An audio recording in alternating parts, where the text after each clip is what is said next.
This video introduces the processing of stainless steel parts. The machine is processing the inner hole size of the part.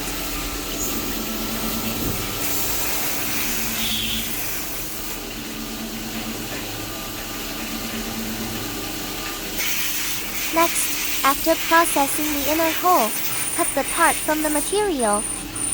This is a processed component.